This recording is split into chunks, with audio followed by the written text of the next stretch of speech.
So I've started playing Crusader Kings 3 on the channel and just been playing as Finland, and I've realised the faith called Ukko. I think it's something similar to that. I don't know anything about it. I think that's the main god, so I'm going to dive into it. Hope you like it. Um, it's quite interesting. It's quite similar to a lot of other religions, which seems to be the case. Like, so many references to others, and people's beliefs are very similar. So what happened to the Finnish paganism?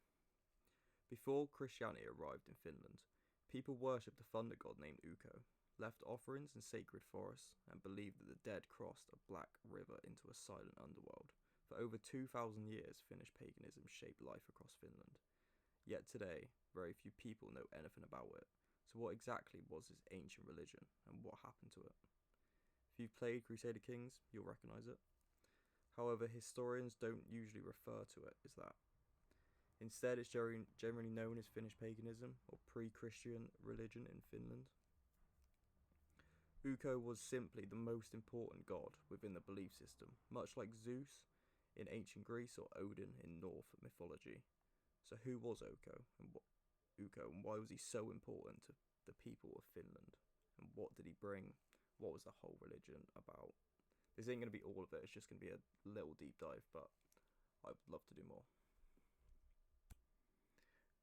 Who was Ukko? Ukko was the chief deity of Finnish mythology. His name roughly translates to old man or grandfather, similar to Odin. I think that, like the all-father sort of figure, reflecting his role as a wise and powerful father figure. As the god of thunder, similar to Thor, weather and the sky, he was essential to everyday life. Finnish farmers depended on good weather to survive harsh winters, so they prayed to Ukko for rain when the crops needed it, from protection from storms, frost, and famine in general. He was viewed as powerful, but a fair god who looked after ordinary people.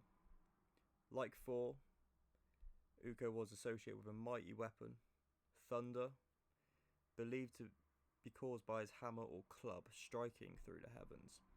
And I think the sky, it was sort of some stuff about him, like basically owning like the cosmic or like the galaxy above, pretty much. Across Finland, strange prehistoric stone tools were discovered and became known as Ukko's thunderstones. Many people placed these stones around their homes, barns, food stores, believing they protect them from lightning, bad fortune, evil spirits.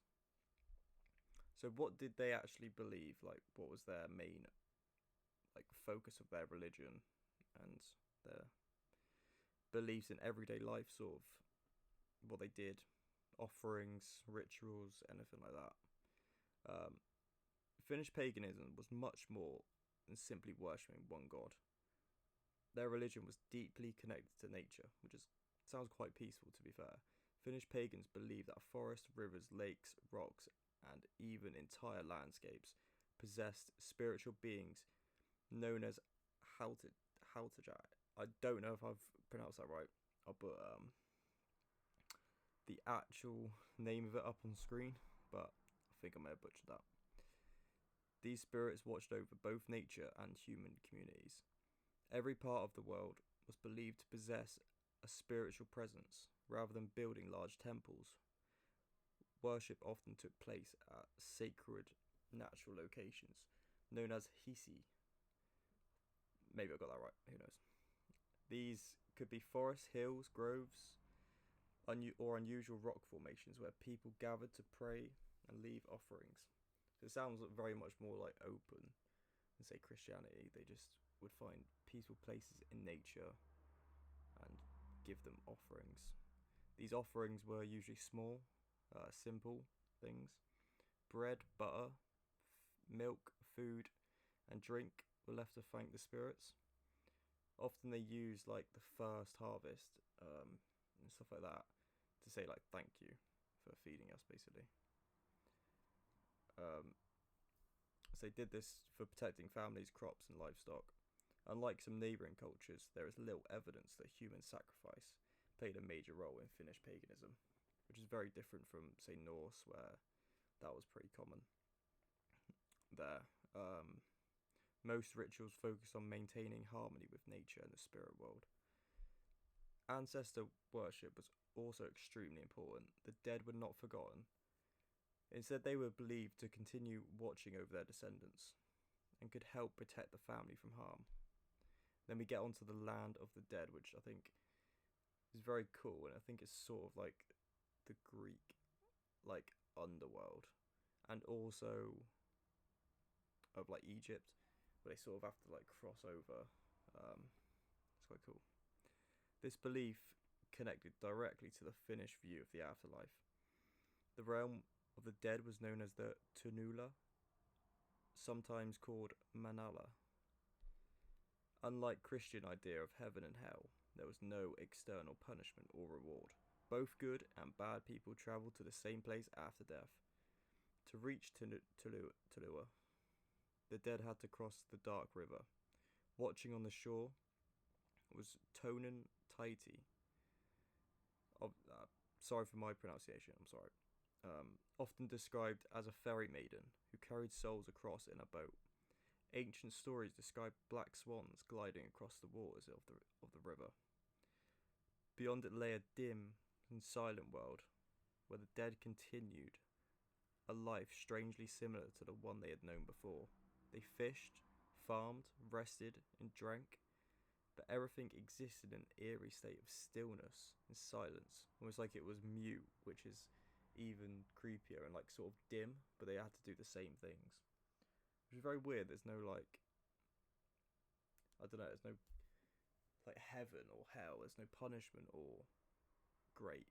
It's almost like you just continue. Ancestors remained important even after death. They were viewed as protectors of crops, livestock, and family health.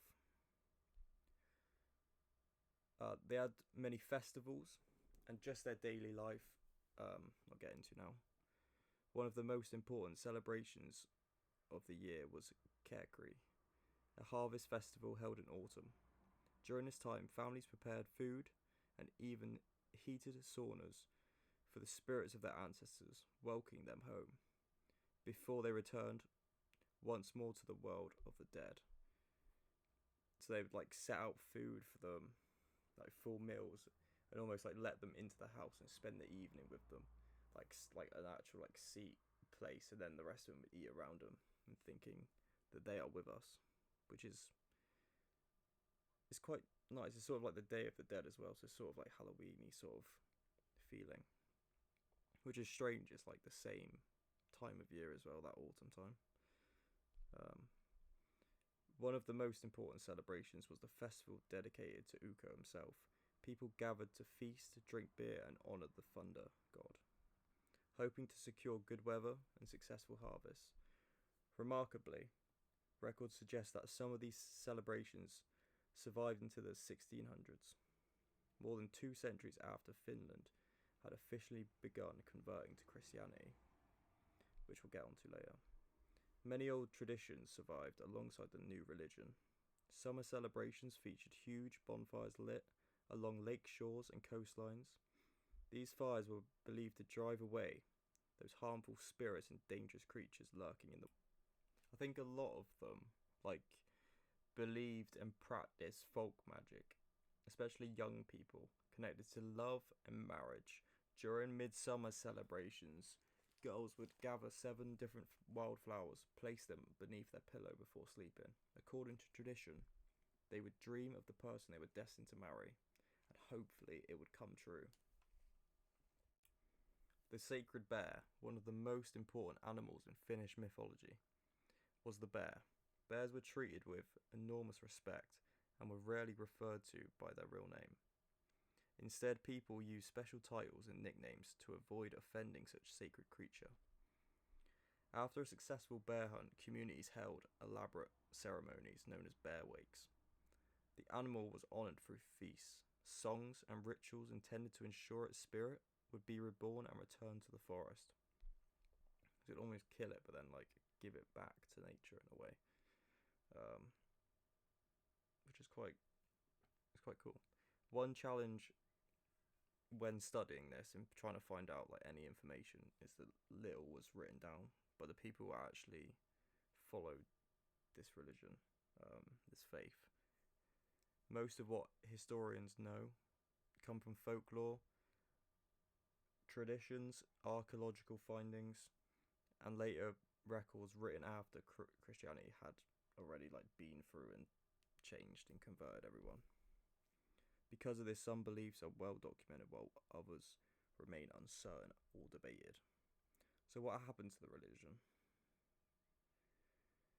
Beginning in the medieval period, Christianity spread into Finland through increasing contact with Sweden and the wider Christian world. Over centuries, churches were built, missionaries arrived, and Christians rulers gained influence. Yet the old beliefs proved remarkably resilient. Unlike the dramatic deconstruction of pagan religions sometimes seen elsewhere in Europe, many Finnish traditions survived alongside Christianity for generations. People might attend church on Sunday while still holding on to customs their ancestors had practiced for centuries. Festivals connected to Ukko and older pagan traditions continued long after Finland had become Christian officially. Rather than disappearing overnight, the old religion slowly blended into Finnish folk culture. The gods faded, but many of the customs and stories and traditions remained. The transition took generations, not so it lasted a really long time, and it survived through folklore. It's passed down, and obviously now in Crusader Kings 3, it's kind of cool because I would never know anything about this, but it's really interesting how it can be so close to like Norse mythology and obviously Christianity, and it's so different. Like there's no like Valhalla, it's nothing like that. It's all quite sad, to be honest. It's quite dim, like the afterlife. But then it's very almost like selfless, I suppose. It's interesting how it takes like bits and pieces from others, or they took it from that. But it's sort of how it goes when you look back. I know I'm no historian here for sure, but it's very cool. They seem quite peaceful, and I think they were, to say like they wouldn't go out trying to convert people to their faith.